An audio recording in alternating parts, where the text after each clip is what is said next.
the souls that we have are invaluable. And the souls of the people outside of these walls are invaluable. And Jesus talks about that. If you look in Matthew chapter 16, verses 25 through 27, I'm actually going to start with verse 24. Jesus said to his disciples, "If anyone desires to come after me, let him deny himself and take up his cross and follow me." Now, it is important, it is kind of ironic, and this is one of the ironies of many ironies in Christianity. The irony is that your soul is so important that you need to give it up. You need to give up your life.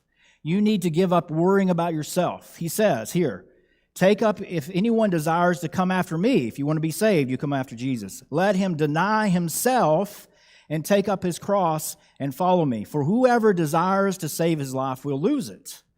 Whoever loses his life for my sake will find it. Now, he's talking about differences between physical life and spiritual life, but still the idea is there.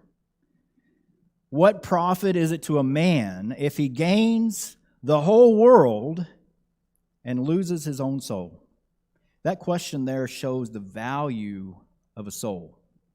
Or what will a man give in exchange for his soul? Think about the richest man alive. It goes between the guy who owns Amazon and Elon Musk. They keep swapping places. I don't know who currently is in the lead. Don't really care. But we're talking about in the billions of dollars. If you take all of their assets, both combined, put them all together, at the end of their life, they all decide, okay, Elon gets to get all of that money. Would he be able to use any of that to pay for his way to heaven? No way. Your soul is invaluable. You can't buy it. There's nothing on earth that you can trade for it. We need to make sure that we understand that. And also in recognition of that, when we're talking about evangelism, we are not talking about trying to convince somebody to join a club. We're not trying to convince someone to do something that we think is fun. We're not trying to convince somebody to come to church so that we can have our numbers increase and we can feel good about ourselves and pat ourselves on the back because, oh, look at the outreach that we're doing. We're not trying to increase the number of people that bring food to potluck. We're trying to get souls to heaven. That's what evangelism is. It is telling the good news of Jesus so that people can be that are lost can be saved from their sins.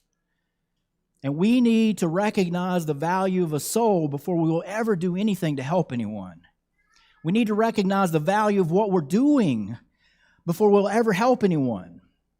And if you can think seriously and soberly about the value of the soul, the importance of the soul, and the importance of what it is that we're trying to help people with, if you can rationally think through that and recognize and comprehend, which I can't do, to comprehend the real value of that and still not be interested in evangelism, you have a heart problem. I'm just going to be blunt. How can we look at people and recognize the conditions and do nothing about it? I don't know. Am I saying I've never been there? I've been there. My priorities are wrong sometimes. But the things that I do know is that we have to be energized when it comes to souls. We need to be thinking about it because there's nothing more important that we can be involved in. I'm reminded of a story. This is a really kind of a cheesy story, but a little boy was on a beach and he saw all these starfish there and he was afraid they were going to die. So there's thousands and thousands of them. And you may have heard the story, but he starts throwing them back one by one into the water. And the old man comes up to him and says, it's kind of useless. You're not going to be able to do all these. And it doesn't really matter because you can't save them all. And he looked at that old man and said, you know what? It matters to them. Think about that. You're not going to be able to save everyone. That's actually one of my points. I'm getting ahead of it. But it is important to recognize the value of the soul. First of all, we need to recognize that there is inherent vanity as well in this life. And this is part of the reason that we reach out to people. all of us feel it, whether we recognize it or not, whether we want to admit it or not, we all feel that vanity. And in fact, maybe it's ironic, but I've run across atheists who relish the vanity of it, which is crazy to me. What is the inherent vanity of life? Think about this. Look in Ecclesiastes chapter 1. The entire book, actually, of Ecclesiastes is about the vanity of life and how to overcome that vanity and the recognition that the things that we do in life are vain. They're useless. They're worthless. And in relationship to our soul, what good are they? When I was a teenager, I admit, I read this book and got depressed because I thought, what in the world is my worth worth? What is my life worth? Until you get to the end and you start recognizing when you have this kind of mindset, you work through it and you realize, man, it doesn't matter if I go to a job 24/7. At the end of my life, if I have all the wealth and all the riches and everything that I'm supposed to do, or if I have the greatest retirement, or I'm happy all the days of my life and I have friends galore, and I come to the end of my life, all that is meaningless without God. Meaningless. Ecclesiastes 1, the words of the preacher, the son of David, the king in Jerusalem. Vanity of vanities, says the preacher. Vanity of vanities. All is vanity. What profit has a man from all his labor in which he toils under the sun? He talks about that extensively. What profit is it?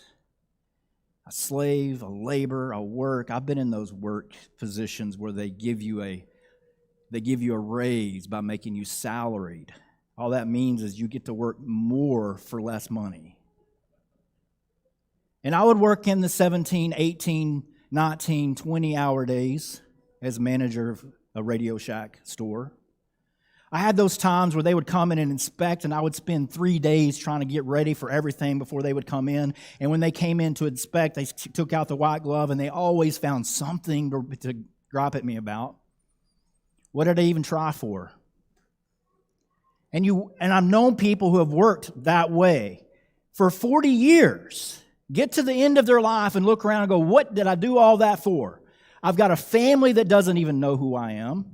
I've got friends who don't even exist because I don't have any friends. The only friends I have would be acquaintances. We go out and this is other people, not me. We go out and get drunk on the weekends just to try to cope with life as we're facing it. And we think that's a good thing. We think that's a positive thing. But at the end, I don't know anyone that can look at that kind of life and say, it was worth it. No. You live your life full of vanity without God. Why? Because the eternal is what makes the temporal important, not the other way around. So if you think about what he's saying here, we recognize it. Everyone feels it. Everyone knows it. We all try to escape it. I know many people who have a hole in their hearts and they're trying to fill it with all kinds of temporal things. They're trying to fill it with everything you can imagine. They're trying to fill it with drugs. They're trying to fill it with alcohol. They're trying to fill it with entertainment, sitting around. We can do all kinds of things to try to fill ourselves up so that we feel worthwhile in this life. But the book of Ecclesiastes says it's all useless. It's all vain. You're distracting yourself. And the best that most people can do is find a good distraction. I don't want to live a life of distraction. I want to live, don't you? We want to make life worthwhile. And there is a way of living that's worthwhile. It's amazing. Henry David Thoreau, I think he summed it up so well. He says the mass of men lead lives of quiet desperation. Now that incidentally was a speech for a political speech that he was giving, but it fits so well with the book of Ecclesiastes. Quiet desperation. We, on the outside, we're letting everybody know, I'm all right. Everything's good. I don't see any, I think all this is worth it. I'm working hard. I'm doing all kinds of things that the world tells me to do. I'm just going to smile, put a smile on my face and push on. And they're inside, they're desperate for something that has meaning. The temporal is only made valuable by the eternal. Think about the value of a soul. In Matthew 16:26, that question comes up. What would you give in exchange for your soul? What is so important that it's worth your soul? And we see there's 3 reasons we can see that the soul is priceless. The first reason is because of its ownership. Ecclesiastes chapter 12 and verse 7, that chapter is such a poetic chapter about the process of aging and death. If you read through that, you just start asking yourself, how does this relate to old age? And you'll see very clearly it's an incredibly incredible chapter. But in this chapter, he talks about, in verse 7, he talks about the fact that our bodies will return to dust and our soul will go back to the God who gave it. And he doesn't mean that everyone's going to be saved. He means that the flesh goes back to the dirt and the spirit goes back to the spiritual realm. There's a separation, and it will be that the fact that we will come back together again. We will have the resurrection, but the soul is God's. He's the one that owns it. You can't sell your soul to the devil. It's not yours. It's God's. And what you do with it will determine some other things that are very important. This is why what you have is priceless, and why you are priceless, because of the ownership. Also because of the destination. You know, there are only 2 destinations for the soul. There is heaven and hell. There is no in-between. There is no limbo. There is no place where we go for a little while and come out of it. There's no such thing as purgatory. The Bible is very clear. Whatever it is however we can conceptualize heaven and hell, it's heaven and hell. There are no other options. We're not going to be extinguished when we die. You are an immortal being. You know the difference between eternal and immortal? Is eternal has no beginning and no end. Immortal has a beginning but no end. You are immortal. You were born, you had a beginning, but you will never have an end. And I'm so glad that's the case. Could you imagine if we had no soul? I mean, why would we continue to live? What would we have to live for? We would be depressed all the time. And if we weren't, we just distract ourselves for the rest of our lives and we just die and it means nothing. God has not created us that way. He's created us with a soul that lasts from now until eternity. Whenever that ends, that's when we end. And that's the next point. The reason your soul is priceless is because of the duration. You know, we're going into the eternal realm. It's really hard for us to imagine what that means. Because everything we know has a beginning and an end. Everything we see around us begins and ends, and that's just the process of life. But outside of this world, this temporal world, which does also have a beginning and an end, there is a spiritual realm that is eternal, that has no beginning and has no end. That's where God is. And one of the great questions that children would ask is, where did God come from? You know, there is no from with Him. He is. He exists. And He always has been. He always will be. He is the great I am. And what the Scriptures teach us is that He is eternal and we will be with Him for that length, however long that is, if we are with Him in heaven. And the alternative is also hell, which is not purgatory, which is not snuffing you out, which is described as being burned forever. I don't know any other way that you could make that worse.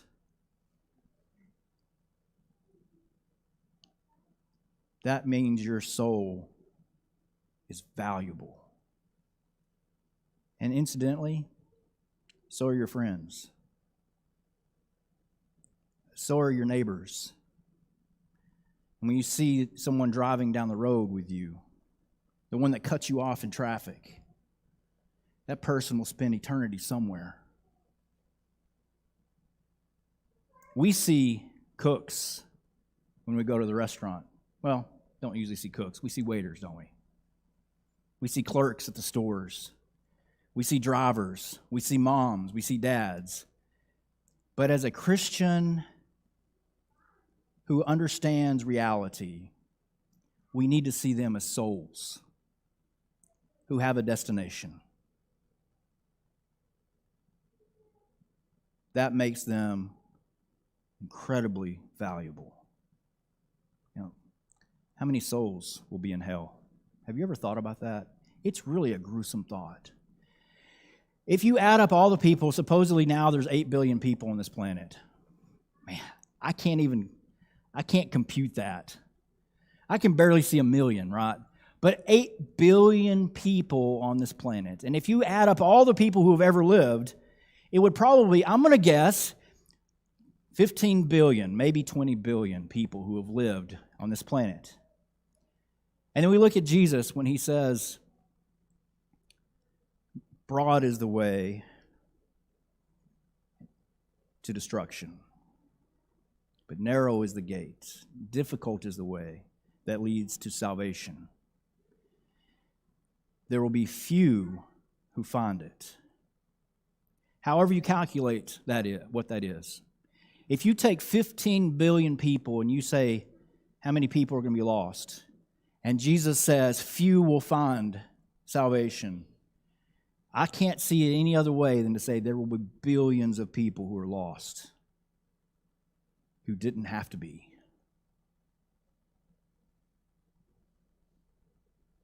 How many souls will be in hell? One's too many. Jesus died so that no one would be there. But that doesn't mean everyone's going to go. You know, we can't save everyone. If anyone could save everyone, it would be God. But God himself can't save everyone, or he would have. The reason he can't is because he put the limitations. The limitation that he put on himself is that he's going to let you decide. He's going to let you decide where you go. He's going to let you decide whether or not you take advantage of what he has done for you. And same with me. We can't save everyone, but I know you can save one. I know you can be involved in the lives of other people. You can ask questions. You can do your dead level best to make sure you keep communication open with different people. And one of the things that we do in evangelism too often is we go to them and we ask them, are you ready for us to talk about your baptism? Or are you ready for us to talk about Jesus? Are you ready for us to talk about you repenting and changing your life? We give them no context, but we say, are you ready to change everything about your life and be a better person? And sometimes we find them ready and they say, yeah, you bet. And other times they say, no, I'm not ready yet. And we turn around and walk off. Did they lose their value because they said they weren't ready yet? Of course not. So we do our best to stay with them and help them through. Now, you're also talking to other people as well. But the work of evangelism, as we talked about in class this morning, is not a one-shot deal. This is a process where we're helping them to grow over a period of time. And it's important that we recognize that, because we can't really be effective in evangelism if we're not willing to put the time in that it takes to help them get to the point where they're ready to listen. And believe me, it's going to take a lot longer than you think it will. Usually. I'm really happy when we find those the low-hanging fruit, as I call it. They're the easy ones. They're the ones that we wish everyone were. We'll run into someone now and then. I've even had people, one or two in my whole life have come up to me and said, I want to study the Bible. I need to learn how to be right with God. Most of the people that I baptized wanted nothing to do with me at first. And through introductions, discussions, talking points, we became closer and closer. And I have to admit, a lot of the earlier stuff I did was simply, do you want it or not? If you don't want it, I'm gone. I've learned over the years, take your time. They are worth the effort. It's not up to you, though, to convert anyone. God will do that. But He'll work through you. And that's why we need to ask the question, where do you begin? You begin where they are. Wherever that is, you begin where they are. You do what you can to introduce them to what they can understand and move them to the next level when they're ready. You can't set the pace. You can't go up to them and say, I think you're ready to do this. I think you're ready to understand that. You can try. You can lead them, but you can't force them. We all know that. Where do you begin? You know, there are a lot of people who are going to be lost that you know, that I know.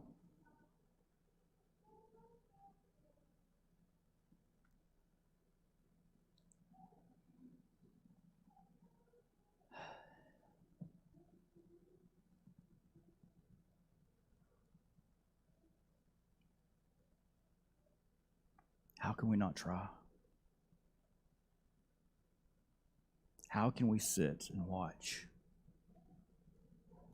Wait. Jude 22 and 23 tells us that we're on some having compassion, making a distinction, and on others we're pulling them out of the fire. I think that's related to the approach that we take. Some people require a lot more gentleness, a lot more time, a lot more effort. They are just as important. And the other ones, we're snatching them out of the fire. We're doing everything we can. We are urgently pulling them as much as we can because they're in so much danger.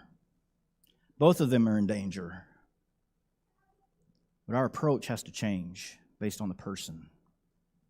How many souls will be in hell because I said nothing?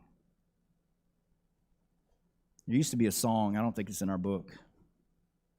Haven't seen it in a songbook in a long time. The title of it is You Never Mention Him to Me. You remember that song? I do. You know why we stopped singing it? People felt too bad. I can't even remember all the words, but I remember it starts off, when in a fair land, beneath the bar of God we stand. I can't remember any of the words except for this gist. There will be people who will say to me, you never mention him to me. Oh, I love people. You know, in order to go to heaven, I got to love God with all my heart, soul, mind, and strength, Jesus said. And then I got to love my neighbor as myself. I'm going to do everything I can to make sure I'm in heaven, but I don't love you enough to help make sure you are going to go to heaven. Is that loving someone as much as you love yourself? No.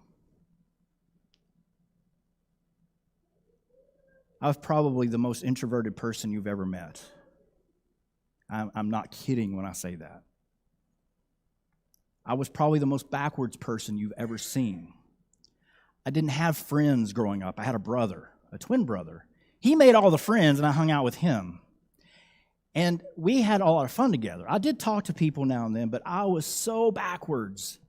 And the only reason I'm standing in front of you today and reaching out into the community and reaching out in so many different ways and putting myself out there, I've gotten used to it over the years. I'm better than I was, is this right here.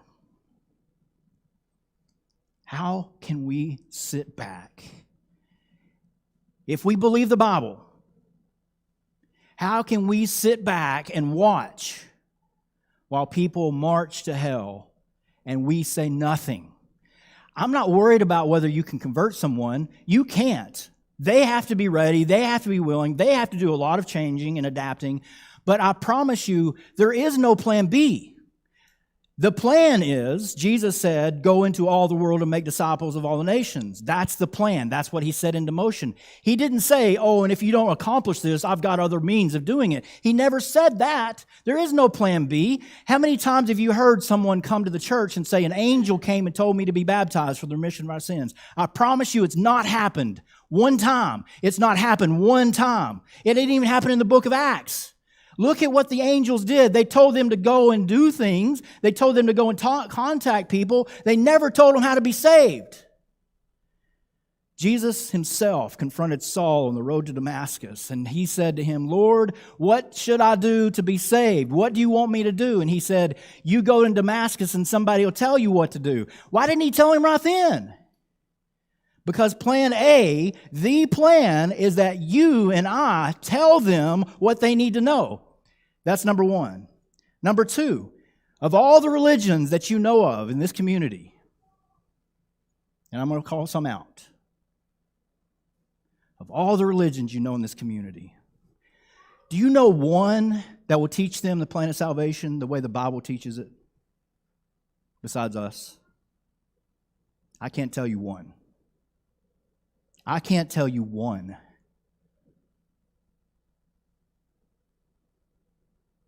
So the question is, if not you, then who? Are we counting on the other people to do it? The people that don't even know how to be saved? Are we counting on them to go out and tell them just accept Jesus into your heart because that's all the Scriptures teach, and the Scriptures don't even teach that? Are we counting on them to go out and tell them just believe with all your heart and say a prayer to Jesus, and when the Scriptures don't even teach that? Are we counting on them to do the job for us? Or are we going to look around and say, I can do something?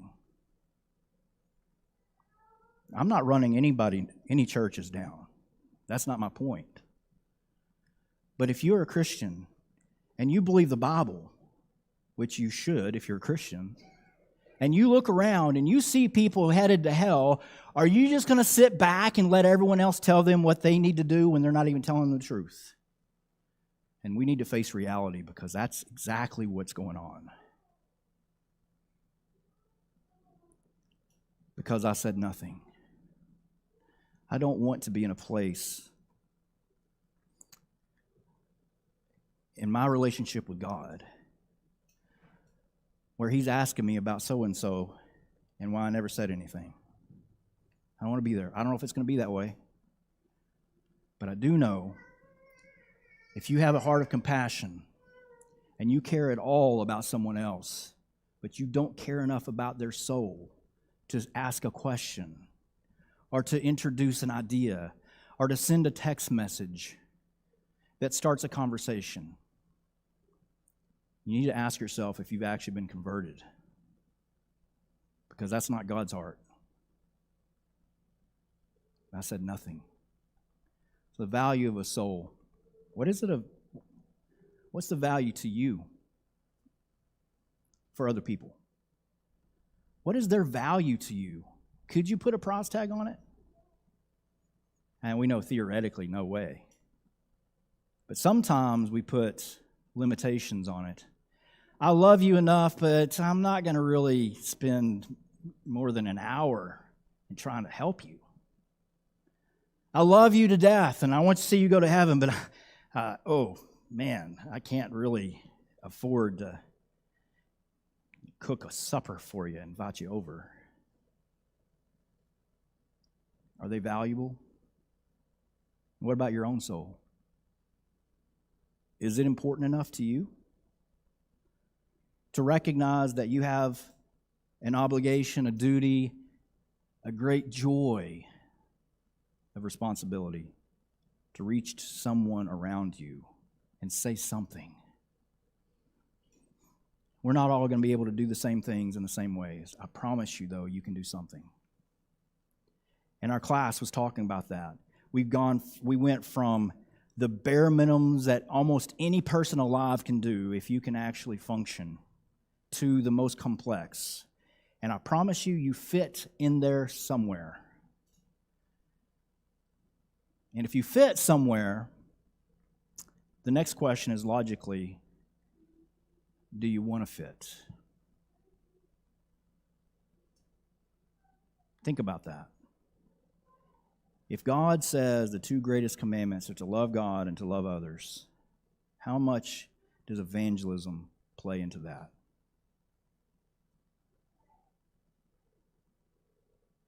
I'm never going to stand up and say what I've actually heard other people say. You can't go to heaven unless you take somebody with you. You know, Noah preached for 120 years. How many people were on the boat besides his family? None. Jesus preached for years. In John chapter 6, every disciple he had, except for the 12, walked away from him. He lost thousands of people in one day. So your value as a Christian is not determined by how many people you convert, because God does the conversions. But we can't use that as an excuse to say that the soul is not valuable enough. Think about that. What is the value of your soul and the souls of others? This morning, if you have need of prayers, we're here for you. You know, I don't want to come too hard on this. I'm excited about it. I'm very passionate about it. Always have been. I don't get to talk about it that much because I don't want to be ride hobby horses. But if you need help with this, or if you need to be saved yourself, we're here for you. We want more than anything for all of us to be in heaven and as many people as we can take with us. If there's anything we can do to help you, please make your needs known and come as we stand and sing.